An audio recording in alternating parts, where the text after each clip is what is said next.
Michael Flynn pleading guilty to lying to the FBI, to Heritage Foundation senior legal fellow John Malcolm. And John, one of the things I was trying to get a handle on here, if the general is saying that he, at the behest of the president, was talking to the Russians, help me because I'm not a lawyer, I don't know about the Logan Act and all. I do know that it's apparently a bad idea, if not illegal, if not unconstitutional, to have two presidents at the same time trying to do foreign policy here. But if the president-elect or the guy running for president is interested in communicating or having emissaries communicate with the Russians on a host of other subjects, is that a bad idea?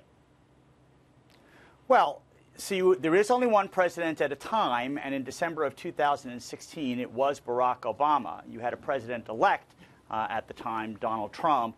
So certainly if you believe that these back-channel communications were going on, as they seemingly were between General Flynn and then Ambassador Sergei Kislyak, it would be embarrassing because it certainly suggests that the president-elect was in some way trying to undermine the efforts of the then-sitting president to sanction the Russians. And what's crucial here is the time illegal. But what's crucial is the time at which this would happen. If he was just elected president, it's a little bit different if it was ahead of his even getting elected president, right? Yeah, no, look, I suppose that's so. Back-channel communications do happen. The Logan Act has only been used once, I believe, in its entire history, and that was well over 100 years ago. It is most likely unconstitutional if it was ever pushed. However, it is certainly embarrassing, at the very least, something that one might not want to talk about and certainly admit to the FBI. But lying to the FBI is a very, very serious matter. And, of course, if there were these back-channel communications, you know, one of the things they'll want to figure out is who ordered them and why did they order them? Was this payback for something, or was it just because they thought it was bad policy and wanted to send a message that this was something that would be taken care of after Inauguration Day? And a lot of unanswered questions. But the one thing for sure that's known is that whatever story Michael Flynn has to tell, he's now telling it.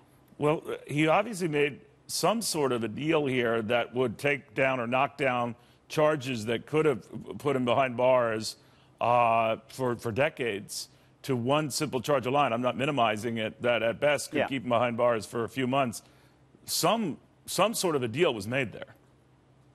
Oh, yeah, look, there's no question. He's entered into a deal, and he's hoping to get the benefits of that cooperation with the special counsel when it comes around to sentencing. Whatever other activity he might have engaged in terms of other false statements or being an unregistered foreign agent, certainly something the judge can take into consideration at the time of sentencing. But he has limited his liability and capped his exposure by entering into this agreement. John, last dumb question for you. Much of the argument that had been made about the Trump folks and the president himself on these issues, he's new to the job, didn't know it was bad form or not wise, not prudent to do a lot of the things he did, talking to the Russians, advising fellow Republicans to ease up on this investigation that he didn't know. How far and how long can you go with that?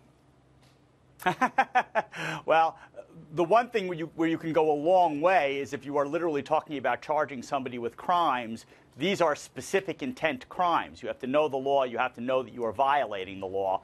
So I suppose that can provide you some solace. But look, you're playing with big boys, and you're now going to be the president-elect. You need to surround yourself with people who know what it is that they're doing. And, you know, I like to think that the president did, and I like to hope that he, in fact, didn't commit a crime. And so far, nobody has implicated him in a crime, but, you know, we'll see how this plays out. But a lot of the things that have been charged in the beginning about his making overtures to Republicans, could you see what you could do to ease up on this, or that sort of thing,